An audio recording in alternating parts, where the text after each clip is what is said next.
हाँ जी, जयराम जी की। परसों पहली बारी फेसबुक के लिए वीडियो बनाया तो अच्छा लगा था।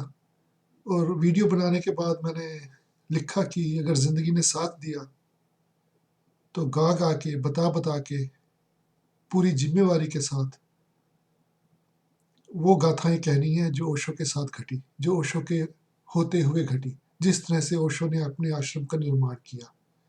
क्योंकि किताबें तो वही हैं, लेकिन जो उनका समीकरण है वो बदल गया है, उनकी हकीकत बदल गई है। जैसे कि ओशो ने देख कबीरा रोया में गांधी के बारे में कहा है कुछ ऐसा कि कांग्रेसियों ने गांधी की कैसे खिल्ली उड़ा दी, कैसे उनके पूरे के पूरे विजन को तहस नहस कर दिया, अपने ढंग से तोड़ा मरोड़ा जोड़ा। तो मेरा तो प्रयत्न यही है कि आंखों देखी, कानों सुनी और हड्ड बीती, वो सब कहूँ। क्योंकि जब मैं छोटा था, जब पहली बार ओशो के पास आया, पहले तो मैं ये कह दूं कि 83 में मेरी उम्र 20 साल 7 महीने थी जब मैंने ओशो की पहली किताब पढ़ी। साहित्य पढ़ने का दरस तो पहले ही था, और बस उस समय से ऐसी आग लगी जैसे कि ओशो जीवन का हिस्सा बन गए हैं। 83 का भारत, उस समय तो शादियां विवाह होती थी। तो मैं कह सकता हूँ कि जब ओशो मेरी जिंदगी में आए तो मैं कुंवारा था। कभी किसी स्त्री को नहीं देखा था, उसके संग साथ नहीं हुआ था, कोई रोमांस नहीं हुआ था। कोई मोहल्लों में जैसे कि सेक्स कहानियां बन जाती हैं पड़ोसियों के साथ, रिश्तेदारों के साथ, ऐसा कुछ नहीं हुआ था। चेतना के जगत से और शरीर के जगत से पूरी तरह कुंवारा था। यानी कि कुंवारेपन में कच्ची मिट्टी में ओशो के निशान पड़ गए। तो अभी बैठे बैठे ख्याल आ रहा था नाश्ता करते हुए कि ये गजल सुनो। जिंदगी में तो सभी प्यार किया करते हैं, मैं तो मर के भी मेरी जान तुझे चाहूंगा।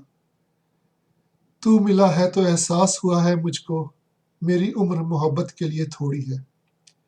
तो ये गजलें जो हैं 83, 84, 85 में जब मैंने सुनी तो कोई व्यक्ति तो था नहीं, ओशो ही थे जीवन में।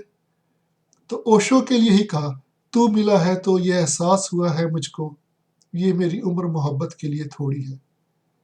और आज 52 साल की उम्र में 52, 53 होने को जा रहा है कि उम्र में भी कह रहा हूँ, उम्र सच में मोहब्बत के लिए थोड़ी है। चाहे वो ओशो के लिए हो, उनके विजन के लिए हो, अपने बच्चों के लिए हो, अपने देश समाज मानवता के लिए हो, पूरे ब्रह्मांड के लिए हो, या किसी उस लड़की के लिए हो जिसकी मैं इंतजार कर रहा हूँ दोबारा।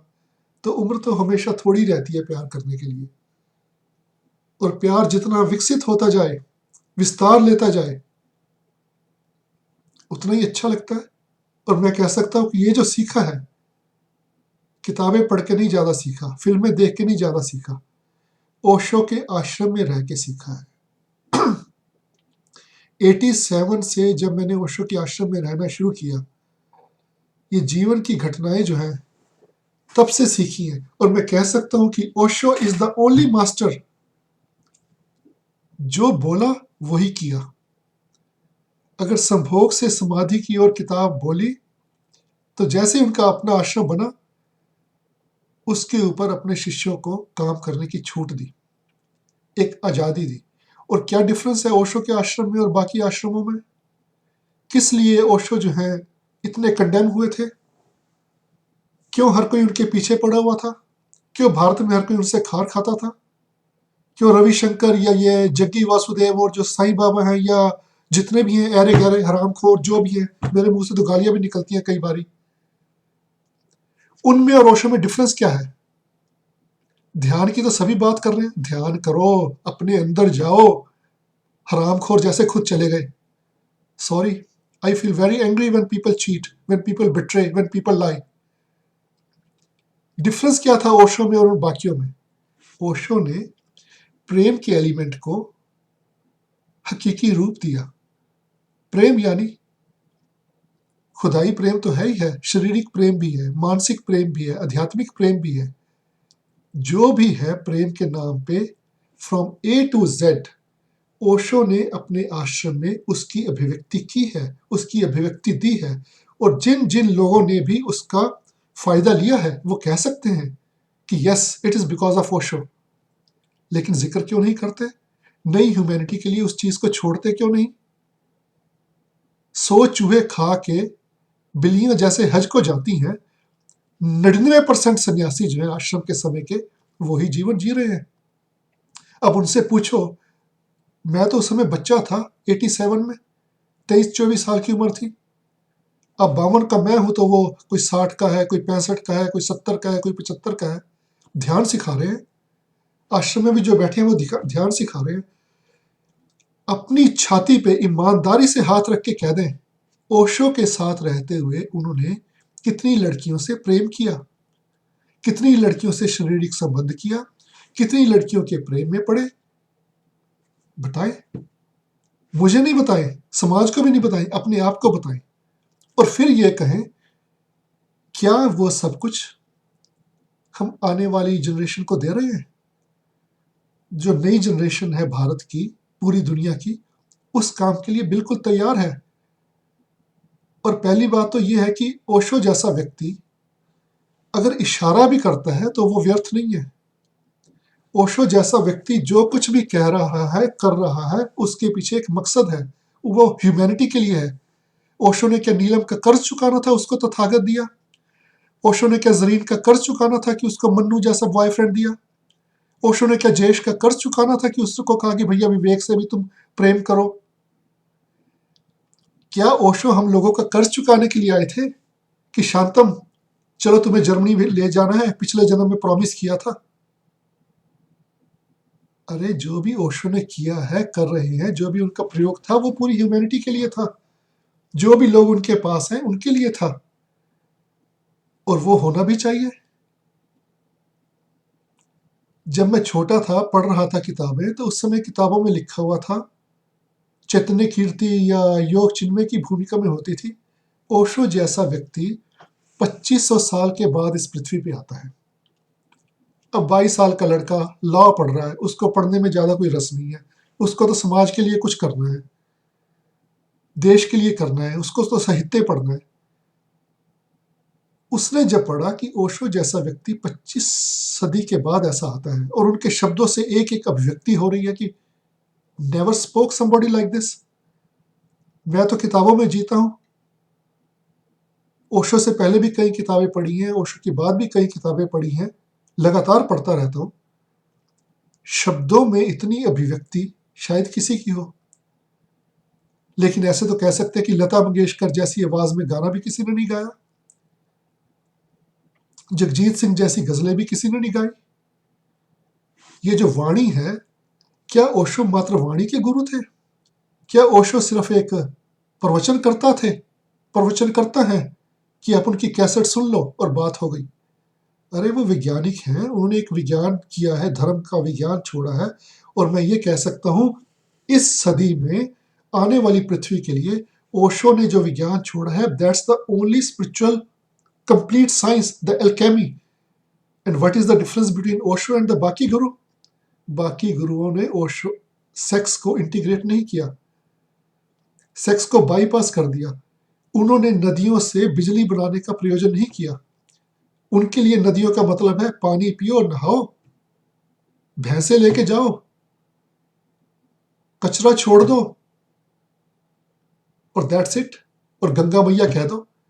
ओशो ने पूरी ऊर्जा के एक वैज्ञानिक प्रयोग को किया है, उसके लिए उनके साथ सैकड़ों लोगों ने किया है। वो प्रयोग ही ओशो को बाकियों से अलग करता है, प्रेम और सेक्स का कॉम्बिनेशन। और ये तो, और इसको आप काट रहे हैं उस जगह से जहां से इसकी नींव पड़ी। तो मेरा तो पूरा प्रयोजन है कि आश्रम जो है ओशो कम्यून इंटरनेशनल, वही होना चाहिए जैसे कि ओशो छोड़ के गए हैं। हाँ, उसमें जो कुछ गलतियां हुई है हम लोगों से, शिष्यों से जो गलतियां हुई हैं, ताकि जो एक समाज में या पूरे सिस्टम में एक जो अराजकता फैल गई थी, हर कोई आ रहा है लड़की के लिए, ये नहीं होना चाहिए। उसके लिए ऊपर एक रोक की ज़रूरत थी। स्त्रियों के साथ उनका सेक्सुअल एक्सप्लॉयटेशन ना हो प्रेम के नाम पे, इसकी ज़रूरत थी। हर कोई गांव का छोकरा आके आश्रम में ये ना कहना शुरू कर दे कि भाई मैं तो तंत्रा गुरु हूं, I want to do tantra with you. इसकी ज़रूरत ना पड़े। कोई भी आई लड़की को ये ना कहे क्या तुम्हें मैं मसाज दूं, मसाज यानी मसाज नहीं, इसकी इसके ऊपर रोक लगाने की ज़रूरत है। कोई विदेशी किसी को एक्सप्लॉइट ना करे। Sexual exploitation in the name of spirituality, इसके ऊपर रोक की ज़रूरत है, ना कि उस पूरे एक्सपेरिमेंट को। और हमें तो गर्व होना चाहिए कि ओशो का आश्रम, दैट्स इट।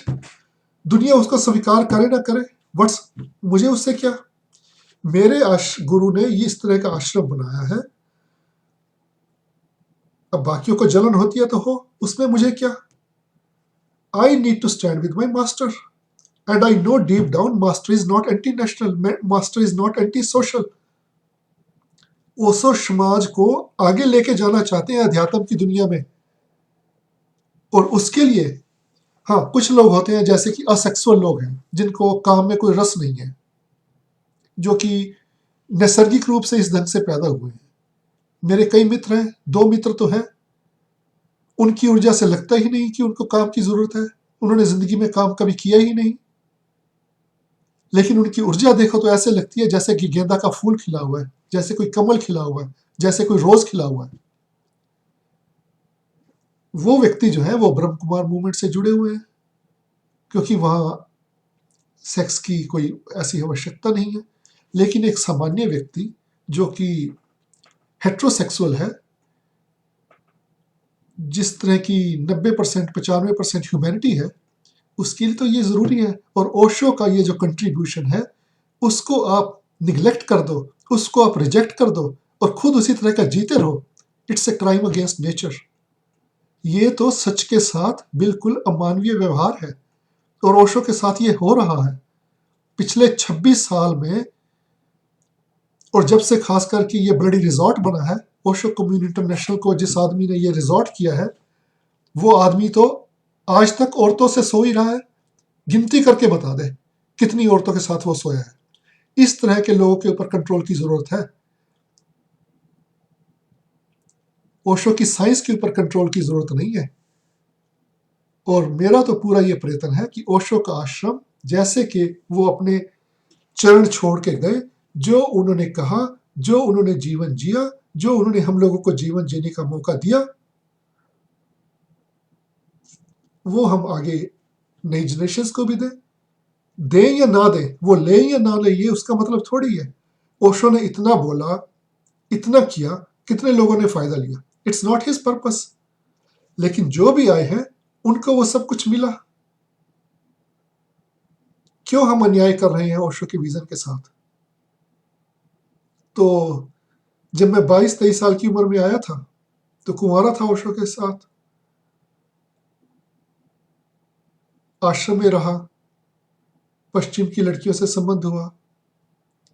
परमात्मा की कृपा से कह सकता हूं कि उन्हीं से 2 पुत्र भी उपलब्ध हुए हैं।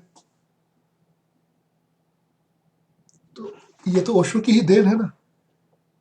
और ये जो स्कार्फ में डाले हुए हूँ, ये मेरी एक्स वाइफ ने दिया था। रिश्ते अलग हो गए, लेकिन ये स्कार्फ, ये मफलर अभी भी डाला हुआ है। और मैंने जान के चुना ये मफलर आज इसलिए क्योंकि प्रेम की बात करनी है, ओशो की बात करनी है, और इस बात को मैं जारी रखूंगा। अगर परमात्मा जिंदगी दे, वक्त इजाजत दे, तो ये सत्य जो है ओशो का, वो छुपना नहीं चाहिए।